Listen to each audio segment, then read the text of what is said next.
Okay, so thank you very much. It's always extremely challenging being a rapporteur at an event like this, because essentially you usually have two choices. Number one, you can write the conclusions before you ever come, and then you have a nice, well-presented presentation which looks really thought out.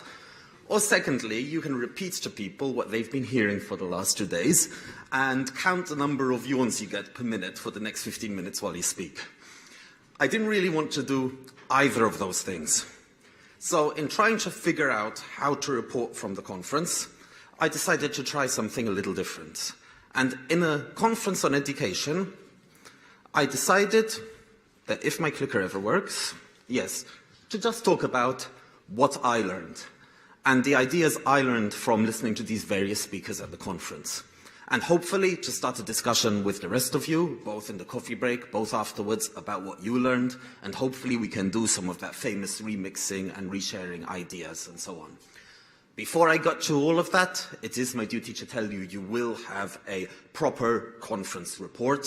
We have had an army of rapporteurs, of cameramen, of technical people recording every tiny bit of the conference. This will all be brought together in a conference magazine with a description of each speech, with pictures, with video, with all of it. We'll need a couple of weeks to compile all of it, but every person in this room will be getting that.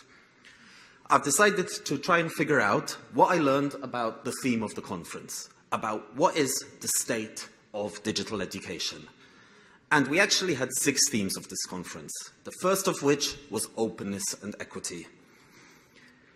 And we heard about various kinds of open. Open access, open pedagogy, open licenses, open content, open practices, many, many different kinds of open. And I think from what I've been hearing and what I've been hearing from the last few years, we really can talk about open education, not as something that's coming, something that's in the future, but something that is increasingly a reality for more people. It doesn't matter if we look at the number of open textbooks, the number of new pedagogies, the number of new open practices being introduced, whatever measure of open we take, it's on the increase, and it's usually increasing exponentially. We're not all the way there yet, or cable would be out of a job, but we are definitely well on the way to open. On the other hand, the second lesson I took is that digital multiplies opportunities. But that comes with a caveat. And it's a rather big caveat, which a lot of you have been pointing out. And that is that the well-off are best positioned to take advantage of those opportunities. And in the spirit of remixing, this reminded me of a report I was involved in just a couple of years ago. And this is for Europe, so we are the privileged, where we said that actually, if you look at any indicator of equity in Europe, gender balance, net entry rates, entry via alternative routes, income gap of students, we are not equitable on any of these measures. And if you're from a lower socioeconomic background in Europe, you're less likely to attend higher education, less likely to choose a different course of study, less likely to work during studies, and far less likely to have a mobility experience in Europe. This is what we know from European Commission, from OECD reports. And I was wondering a little bit, but technology is supposed to change this, right? That's what we're hoping, and that's the question I think we've been asking ourselves. I haven't heard anyone in this conference definitively say that technology does change it. And this is another graph I pulled from a report, and this is essentially the graph at the top is the participation in higher education of people whose parents went to higher education. The blue one is the participation of people in higher education whose parents didn't go to higher education. And you see that since the 1970s, it's been increasing rather linearly. The thing is, this is our digital revolution. Usually when we have digital revolution graphs, there should be some sort of exponential thing there. So at least in the last 30 years, we've been having a slow, linear increase in participation, but I don't see any big spike because of digital yet. And the scary thing, when you extrapolate these two lines, it's going to take us till 21-25 at current rates to actually reach equitable higher education just in Europe. So the lesson I learn is, for digital to increase equity, we need better ideas. We badly need better ideas. I see a lot of people in the room, a lot of initiatives trying to push it, but I do not think we have found the actual thing that says, listen, this digital technology will finally bring us equitable education. Moving on to the next theme, about systems for accreditation and quality assurance of online learning. And what did I learn here? First of all, this comes from my own presentation, but I actually thought it was the least important part of my presentation. It was that trust is about perception. And this people kept repeating and kept talking about the point that trust in education is about perception. We know that digital education is quality. The people in this room know. The people in this room know that you can fairly assess education done online. We know this. But there is a perception out there which this may not be the case. And from one of the plenaries, I'm sorry I don't know who said this, we need to leave our bubble to change perceptions. In short, we've got to stop preaching to the converted and actually get out there and bring these facts out there and change that perception. The other lesson, those of you who do framework program projects are very familiar with the technology readiness level graph, is that when we're talking about methodologies for quality assurance, methodologies for assessment, tools, technical tools for quality assurance and assessment, actually we have all the technologies and all the methodologies we need to do good quality, good recognition, good accreditation. It doesn't matter if you take the example of the multi-digital accreditation system, of the blockchain for the certification, or many of the other schemes you find around Europe. The technologies exist, most of them have already been tested, most of them have already been proven in some way. So in terms of accreditation and QA of digital learning, what we're faced now is not a methodological problem. What we're faced with is a scale-up problem.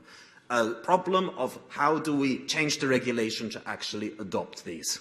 And that's what I observed, at least on accreditation. Moving on to the next area, innovation and digital pedagogies. I also found a few interesting things here. The first of which is looking at the type of MOOCs that were presented here. I'm going to propose to you that European publicly funded higher education is the real use case for the original kind of MOOC. It doesn't matter if we're having examples like the Fun platform from France or the Silver MOOCs from Edinburgh. European publicly funded education actually gives you a way to deploy MOOCs, and because the public duty is already built into the mission of these institutions, they find it a lot easier to find a financial reason to do the MOOCs. And I put this in context, those of you who are Economist readers, The Economist this very week ran a feature on lifelong learning, basically saying that MOOCs are the future, but old MOOCs are dead, because now it's corporate training, it's MOOCs for charging, and so on. That may be the case, but here in Europe, we still have massive MOOC platforms running under the public model, and I have a feeling, not a lesson, a feeling that this will be a continued divergence of models from what I've seen from the cases I've heard presented to me at this conference. The next lesson, we've heard a lot of people talking about unbundling, and here I mean unbundling in the terms of micro-credentials. And the lesson I took from what I hear, I honestly think unbundling is unstoppable. We've had discussions about, will micro-credentials replace degrees? Will micro-credentials do this? Will micro-credentials do that? I can't tell you what micro-credentials will do, but what I can tell you is micro-credentials are here and they're going to increase quickly. And the only real question for discussion is who will lead the micro-credentials revolution? Will it be the universities? Will it be the VET institutions? Will it be the businesses? And I think that is going to be the very big discussion over the next 2 or 3 years. Final lesson, and this is as much from what was not said at the conference as much as what was said. When I was looking at the program and thinking, okay, I have a digital pedagogy section, I expected to learn a lot about new fancy digital pedagogies. And to be honest, I didn't hear much. And I haven't heard much about the last 6 digital education conferences I've been to. And the truth is that digital pedagogies, and possibly pedagogy as a whole, is still extremely immature. And what I mean by this, I pasted a link to a report from MIT. We know a lot about neuroscience. We know a lot about what works in education. We know a lot coming from behavioral science. But actually putting that all together and turning it into real concrete pedagogies which we can use online, it is happening. Some institutions are trying it. I put this report up because it's my favorite example of it. But this is something which we're really just getting started at. Turning pedagogy into a hard science is something we're just getting started at, and there is practically unlimited scope to continue.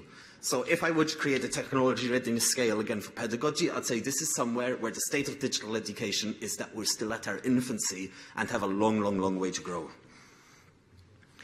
Teachers, learners, and digital education was the next theme of the conference.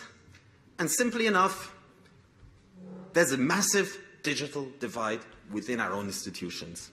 In the same institution, you can see a blackboard and VR helmets in the same institution today. I really don't think I need to say anything more about that. The second lesson was that technology has already created a global faculty and a global student body. And none of you said this in your talk. You did it. In the coffee breaks, there were people meeting like they're old friends who are meeting in person for the first time. If I was not to give you food but give you Wi-Fi, you would choose the Wi-Fi, because half of you, even now, are communicating with faculty all over the world, and you cannot be, like, cut off from that connection. People have been going in and out of the room all the time to join video conferences, to join lectures. The global faculty is already here today. This is already happening, and it's the same for the student body. So we're not talking about a forming. We're not talking about people find like-minded individuals wherever they are, and we can really see this happening, and this phenomenon in education has already happened. Future trends in digital education. Now, honestly, from the speeches we heard, this is where I get totally and completely depressed. My first question is, we're talking about future trends, but are we resisting change ourselves? One thing I noticed in this open conference is that, as far as I know from the presentations I attended, Cable Green's presentation was the only one that actually had the Creative Commons logo on it. Yet we have all been talking about how this is amazing, how this is we should do, but we're not doing it ourselves. Let me give another example. This is from, those of you who know the Bologna process may know this quote. 10 years ago, we said, as every Minister of Education in Europe, that we shared a societal aspiration that the student body entering, participating in, and completing higher education at all levels should reflect the diversity of our populations. Look around this room. Do you think the population here reflects the diversity of our populations? And I mean, look at me. I mean, a young, white, Western guy addressing another conference from a podium. It doesn't get more traditional than this. So do we really believe in this change? And I mean, are we actually practicing it ourselves? We then go on. First, we start talking about change. But the truth is, people weren't talking about change. People start talking about disruption. Again, we have a big argument about disruption. We've had several talks about what the future holds. And actually, the dominant paradigm in looking at the future, which I have seen in this room, is fear. Fear of where will the new jobs of the future come from? Fear of, are our skills good, our own skills as teachers, as educators? Fear about what type of society we're creating. And I mean, throughout, there has been this just undercurrent of fear of what the future begins. I don't think I've heard a single presentation where anybody gave me anything to look forward to in the future. I mean, seriously, I want Elon Musk's first rocket to the moon, to Mars, as soon as he can afford it. But we move to the last point, and it's about best practices in policy design for digital education. So, supposedly, the policy will solve all of this. Now, in the immediate policy action, the outlines of immediate policy action are clear. You all know everything that's on this slide. Mainstreaming open access, establishing QA, establishing mechanisms for digital trust, training even more teachers in digital competencies, supporting development of micro-credentials, expanding the use of distance learning, expanding the use of blended learning. You all know these policy prescriptions. And in the immediate time, these are clear. But none of these address that big fear, that big, what does the future bring? And the lesson 12 I bring, I think the big policy question, is what are the desirable future scenarios for our society, And what is digital education's role in accelerating those? And I don't think that's something which at the moment we have an answer to. And I remember that Minister Bartolo mentioned that, I believe it was an old OECD report where he said learning is about learning to know, learning to do, learning to be, learning to live together. And I ask, what does this mean right now? What does this mean for the 21st century? And how can we adapt our education systems to get there? And so when I come to the famous question about what is the state of digital education today, I've been looking for a word for the whole 2 days, and the word I go away with is reactive. Digital education is reacting to trends in society. It's reacting to trends in technology. And the lesson I take is stop reacting. Education is supposed to lead. Education is supposed to educate us to create new futures, not to react to trends in technology. When did Apple become the global thought leader instead of our universities? When did Netflix become the global thought leader instead of our universities? And so, I'm going to leave you with a quote actually from Jeff, which I found extremely inspirational. And he said, there has never been a time when people from across the globe have come together to learn at this scale. My question to you is, what are we going to do with it? Thank you for your attention.